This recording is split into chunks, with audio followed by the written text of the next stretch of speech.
আসসালামু আলাইকুম ওরহমতুল্লাহি ওবরাকাত। আলহামদুলিল্লাহ ওয়াসসালাতু ওয়াসসালামু আলা মান লা নাবিয়্যা বা'দা। আমাদের কাছে একজন প্রশ্ন করেছেন যে গীবত নামক যে ভয়াবহ অপরাধ, পরনিন্দা চর্চা করা যে একটি জঘন্যতম অপরাধ, এই অপরাধ থেকে আমরা কিভাবে পবিত্র হতে পারি এ বিষয়ে পরামর্শ চেয়েছেন। এক্ষেত্রে আমি আপনাদেরকে মাত্র 60টি পরামর্শ দিতে পারি বা 60টি পথ আমি বলতে পারি, যার উপর আপনি যদি আমল করেন, আমিও যদি আমল করি, গীবত নামক পাপ, পরনিন্দা চর্চা করার মতো পাপ আমাদের জীবনে হবে না ইনশাআল্লাহ। আল্লাহর ফজল এবং করমে আমরা মুক্তি পাবো ইনশাআল্লাহ। প্রথম বিষয়, মানুষের ব্যাপারে আমাকে ধারণা রাখতে হবে যে মানুষ মানে ভুল করতে পারে, সে ফেরেশতা নয় যে তার কোনো গুনাহ নেই। নবী করিম সাল্লাল্লাহু আলাইহি ওয়াসাল্লাম বলেছেন প্রতিটি মানুষ মানেই ভুল করে।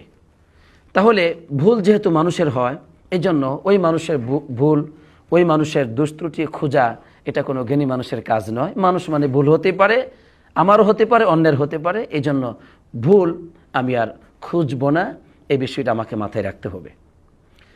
দ্বিতীয়ত, মানুষ আল্লাহ তাআলা সৃষ্টি করেছেন এবং আল্লাহ তাআলা বলেছেন যে হে বিশ্বাসীগণ, ইমানদারেরা, তোমরা কু আনফুসাকুম আহলিকুম নারা, নিজেরা জাহান্নাম থেকে বাঁচো এবং পরিবার পরিজনদেরকে বাঁচাও।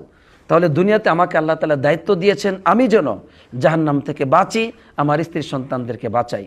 তাহলে আমার সময় কখন, কোন মানুষ সমাজে কি দুষ করেছে না করেছে, কার মধ্যে কি ত্রুটি আছে, এগুলো খুঁজে বের করা, আবার এগুলো বর্ণনা করার সময় কখন, এগুলোর দায়িত্ব আমার নয়। আল্লাহ তাআলা দেখছেন, তিনি বিচার করবেন, যথেষ্ট। পারলে আমি নসিহত করতে পারি, কিন্তু দোষ বর্ণনা করা, খোঁজাখুঁজি করা আমার দায়িত্ব নয়। জাহান্নাম থেকে বাঁচাই হচ্ছে আমার সবচেয়ে বড় কাজ। আলহামদুলিল্লাহ, এটা হলো 2 নম্বর বিষয়।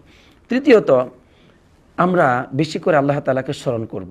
কেননা মানুষ যখন আল্লাহকে ভুলে যায়, তখনই শয়তান মানুষের অন্তরে অস্বস্থতা সৃষ্টি করে। এজন্য আল্লাহ তাআলা বলেছেন ওয়াযকুরুল্লাহা কাসীরা, আল্লাহ তাআলাকে বেশি বেশি করে স্মরণ করো, লাআল্লাকুম তুফলিহুন, তাহলে তোমরা সফলকামী হতে পারবে। সুবহানাল্লাহ। আমি সেই মহান আল্লাহকে স্মরণ করা বাদ দিয়ে আমি একটা মানুষ, আর একটা মানুষের ভিতরে কি দোষ আছে, তার মধ্যে কি খারাপ চরিত্র আছে, এগুলো সব সময় আমার মাথার মধ্যে কাজ করে। এটা কি ভালো মানুষের কাজ হলো? না। এজন্য আমাকে আপনাকে আল্লাহর স্মরণ বেশি বেশি করতে হবে, তাহলে সফলকামী হওয়া যাবে দুনিয়াতে আখিরাতেও। এই হলো 3। 4 নম্বর, গীবত হয়ে থাকে খারাপ বন্ধুর কারণে। এজন্য খারাপ বন্ধুর প্রভাবে মানুষ প্রভাবিত হয় এবং এই কারণে মানুষ গীবত করে। ওই খারাপ বন্ধুগুলো পরিবারে, সমাজে কে কি করেছে না করেছে, এই সব সংবাদগুলো আপনার কাছে এনে দেয় এবং সে গীবত করে, তখন আপনি অংশগ্রহণ করেন। এই জন্য খারাপ বন্ধু পরিত্যাগ করতে হবে। কারণ নবীজি বলেছেন খারাপ বন্ধুর দৃষ্টান্ত হচ্ছে এমন যে সে কামারের হাফরের মতো, যদি তার কাছে যাও তাহলে অন্তত এমনও হতে পারে তার ওই কামারের যে হাফরের কারণে দেখা যাবে যে অগ্নিস্ফুলিঙ্গ এসে তোমার কাপড় পুড়ে ফেলবে, অন্যথায় তার দুর্গন্ধ তুমি পাবে। এই জন্য খারাপ বন্ধু থেকে মুক্ত থাকতে হবে। এই হলো 4 নম্বর।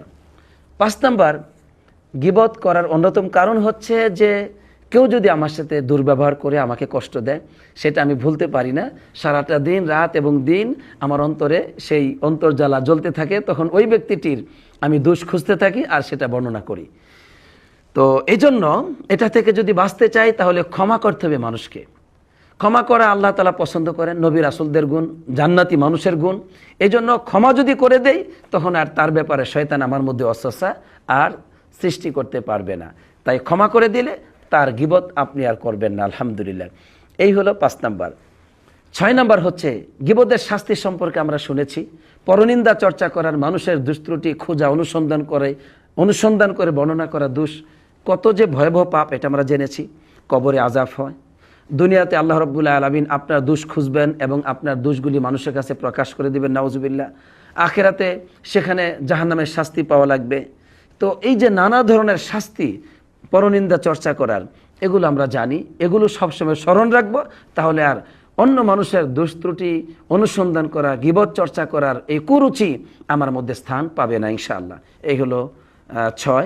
7 নম্বর হচ্ছে, এটা সবচাইতে বড় বিষয়, তা হচ্ছে আল্লাহ তাআলার কাছে আপনাকে আমাকে সাহায্য চাইতে হবে। হে আল্লাহ, তুমি আমাকে ভালো চরিত্র দান করো, খারাপ চরিত্র থেকে তুমি হেফাজত করো। আমাদের নবী মুহাম্মদ সাল্লাল্লাহু আলাইহি সাল্লাম তিনি আল্লাহর কাছে দোয়া করতেন রাত্রিবেলা, আল্লাহুম্মা হদিনি লি আহসানিল আখলাক, হে আল্লাহ আপনি আমাকে উন্নত চরিত্র দান করুন, আপনি ব্যতীত আমাকে উন্নত চরিত্র আর কেউ দিতে পারবে না। হে আল্লাহ, আমাকে আপনি খারাপ চরিত্র থেকে হেফাজত করুন, খারাপ চরিত্র থেকে আপনি ব্যতীত আমাকে কেউ হেফাজত করতে পারবে না। এই যে 7টি বিষয় আপনাদেরকে পরামর্শ দিলাম, এই উপায়গুলোর উপর আপনি যদি জীবন গঠন করতে পারি, ইনশাআল্লাহ গীবত নামক, পরনিন্দা চর্চা নামক ভয়াবহ জঘন্যতম পাপ থেকে, অপরাধ থেকে আমাকে আপনাকে আল্লাহ তাআলা হেফাজত করবেন ইনশাআল্লাহ। আল্লাহ সুবহানাহু ওয়া তাআলা আমাদের সবাইকে এর উপর আমল করার তৌফিক দান করুক, আমিন। আসসালাতু ওয়াসসালামু আলা নবিয়িনা মুহাম্মদ ওয়া আলা আলিহি ওয়া সাহবিহি আজমাইন।